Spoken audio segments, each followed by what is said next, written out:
चाहींदासीं पंहिंजे पूरे सथ पारां अवां सभिनी दोस्तनि खे ऐं पंहिंजे लिसनर्स खे दिलि जी गहराइनि सां नए साल 2025 जूं मुबारकूं ॾियूं त सभिनी खे नओं साल मुबारक हुजे ऐं दुआ आहे त हीउ साल 2025 शाला अवां ई असांजी ज़िंदगियुनि में नयूं बहारूं, नयूं रौनकूं, नयूं ख़ुशियूं, नयूं कामयाबियूं ऐं नओं जोश ऐं जज़्बो खणी अचे। आमीन।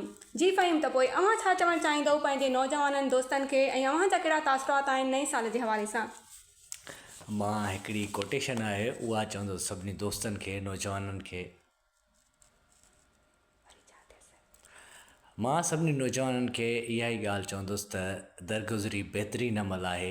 इन जे करे तव्हां 2024 में अगरि तव्हांजी दिलि आज़ारी थी आहे या तव्हांखे कंहिंखां का शिकायत आहे त उनखे दरगुज़र कयो ऐं उनखे माफ़ु कयो ऐं माफ़ु करण ई अलाह पाक खे बि पसंदि आहे। इन जे करे दरगुज़री बहितरीनु अमल आहे ऐं उन सां गॾोगॾु जेके दोस्त एजुकेशन पढ़ाई जे मैदान में कुझु करणु चाहिनि था पिया उन्हनि जे लाइ सुनहरी मौक़ो आहे जेको 2024 में न करे सघिया 2025 में पंहिंजो टारगेट अचीव कनि। बिल्कुलु फ़हीम, अवां सही चयो त हींअर चाहींदासीं त पंहिंजे प्रोग्राम में जी फ़हीम, त पोइ इन हवाले सां त पंहिंजी ॻाल्हि ॿोल हलंदी पई। हींअर चाहींदासीं त पंहिंजे प्रोग्राम खे अॻिते वधाईंदे हलूं पंहिंजे अॼोके प्रोग्राम जी तरतीब तरफ़। त हमेशह जीअं अॼु बि असीं पंहिंजे प्रोग्राम में अवां दोस्तनि लाइ मुख़्तलिफ़ सिलसिला खणी आया आहियूं ऐं अव्हांखे त ख़बर आहे सिलसिलनि सां गॾोगॾु हूंदो आहे असांजे प्रोग्राम में अवां दोस्तनि जे नाम हिकु मौसीक़ीअ जो ख़ूबसूरत ट्रैक। त प्रोग्राम में सभ खां पहिरीं जेको सिलसिलो शामिलु कंदासीं इहो आहे असांजा ख़ूबसूरत शहर, असांजा ख़ूबसूरत मुल्क। इन्हीअ खां बाद सिलसिलो शामिलु कंदासीं जदीद टेक्नोलॉजी, तंहिं बाद सिलसिलो शामिलु कंदासीं साइंसी मालूमात, तंहिं बाद सिलसिलो शामिलु कंदासीं साइंसी मालूमात। इन्हीअ खां अलावा अव्हां जे लाइ सेगमेंट सोशल मीडिया जो सेगमेंट पेश कंदासीं सोशल मीडिया जो मुस्बत इस्तेमालु ऐं सिलसिलनि खां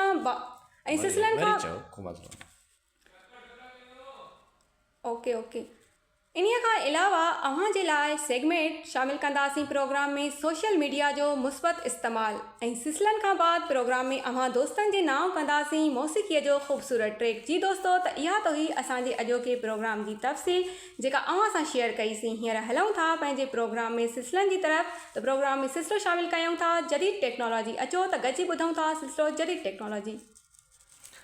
दोस्तो, सिलसिलो तव्हां जदीद टेक्नोलॉजी ॿुधो, उमेद त तव्हांखे पसंदि आयो हूंदो ऐं कोशिशि बि इहा ई आहे त तव्हां ताईं अहिड़ी मालूमात पहुचाइजे जंहिंजा तव्हांजे कैरियर में ऐं तव्हांजे उन कम में अहिड़ा असर पवनि जंहिंमें तव्हांखे फ़ाइदो थिए। तव्हां ॿियनि जे लाइ सुठो सोचींदव, ऑटोमेटिकली तव्हांजे लाइ बहितरीनु कमु थी वेंदो। इन जे करे पाण वटि जेका बि ॼाण हुजे, जेको बि इल्मु हुजे, उनखे वसी करे ॿियनि ताईं पहुचाइजे। दोस्तो, 2024 पंहिंजूं अनेक यादूं छॾे वियो आहे ऐं गुज़िरियल वक़्तु सिर्फ़ु यादि हूंदो आहे ऐं वक़्त जो त कमु आहे गुज़रणु, पोइ उहो सुखियो गुज़रे या ॾुखियो, पर वक़्तु गुज़री वेंदो आहे ऐं इहो ई वक़्तु पोइ यादुनि में महफ़ूज़ थी वेंदो आहे। ईअं ई 2024 बि सभिनी जे दिलि जे अलमारीअ में यादि जी सूरत में महफ़ूज़ थी वेंदो। त असां सभिनी खे गुज़िरियल साल जी मायूसीअ खे विसारे नए साल में नयनि उमेदुनि सां गॾु नवां अज़म करणा पवंदा ऐं असांखे जोश ऐं जज़्बे सां जीअण जा जतन करणा पवंदा। त पोइ अचो त नए साल जी भरपूर आजियां करियूं था ऐं इहा उमेद करियूं था त हीउ नओं साल 2025 असां सभिनी जे लाइ सुठो साबित थींदो। ऐं दोस्तो, असां अहिड़ी उमेद इन करे रखूं था जो हीअ दुनिया उमेदुनि ते क़ाइमु आहे ऐं उमेद हिकु ख़ूबसूरत साथी आहे। त असीं पुरउमीद आहियूं त नओं साल 2025 इल्मी, अदबी ऐं समाजी हवाले सां बहितर साल साबित थींदो इंशाअल्लाह। छो त दोस्तो हमेशह बहितरीअ जी उमेद कबी आहे। तंहिं करे असीं धणीअ दर दुआगू आहियूं त नओं साल 2025 असां सभिनी तोड़े आलम जे इंसाननि जे लाइ अमन, तरक़ी ऐं ख़ुशहाली आणे। आमीन। त पोइ दोस्तो वरी हलूं था पंहिंजे प्रोग्राम में सिलसिलनि जी तरफ़। त हींअर प्रोग्राम में सिलसिलो शामिलु कयूं था असांजा ख़ूबसूरत शहर, असांजा ख़ूबसूरत मुल्क। अचो त गॾिजी सिलसिलो ॿुधूं था असांजा ख़ूबसूरत शहर, असांजा ख़ूबसूरत मुल्क। तमामु ज़बरदस्त सेगमेंट ॿुधोसीं असांजा ख़ूबसूरत शहर असांजा ख़ूबसूरत मुल्क। जी हा, मूंखे त थोरी देरि लाइ लॻो पए त मां बि कंहिं अजीब दुनिया में अची वियो आहियां ऐं नज़ारनि में अची वियो आहियां। बर्फ़ जा चांदीनुमा पहाड़ मुंहिंजी अखियुनि जे साम्हूं आहिनि ऐं इहा ग्रीनरी मुंहिंजी अखियुनि खे खीरो करे रही आहे। ऐं महिला तव्हांखे बि ईअं ई लॻंदो हूंदो त पाण ॿई काॾे कंहिं कागान कारान इन्हनि वादियुनि में हलिया विया आहियूं, कंहिं बिल्कुलु कश्मीर जी बिल्कुलु। वादियुनि में आहियूं, की असां अहिड़नि इलाइक़नि में विया आहियूं जिते सैरो तफ़री हुजे। ऐं सैरो तफ़री करण बि घुरिजे ऐं लाज़मी बि आहे। सैरो तफ़री करण सां दिमाग़ बि खुले थो पियो ऐं इल्म में बि इज़ाफ़ो बि थिए थो। मूंखे लॻे थो पियो हिन वक़्तु जेका घड़ी आहे उहा थी चए साइंसी मालूमात साइंसी मालूमात साइंसी मालूमात। अचो त सेगमेंट ॿुधूं था साइंसी मालूमात।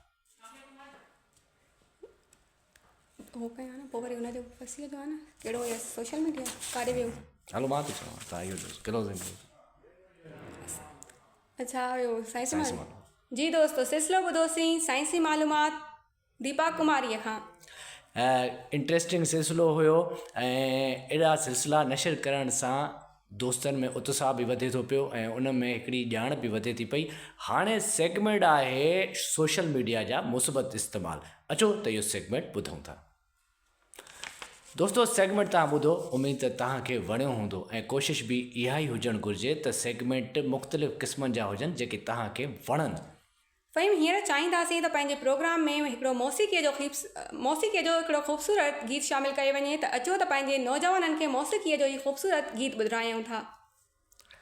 तमामु ज़बरदस्त गीत हुयो जेको वणियो असांजे स्टूडियो इंजीनियर खे बि तमामु घणो वणियो इहो गीत साईं बशारत हुसैन शाह खे। ऐं साईं इहो बि चए थो पियो त वक़्तु हाणे पुॼाणी ते पहुतो आहे, इन लाइ असांखे ॾींदा इजाज़त अला भाई।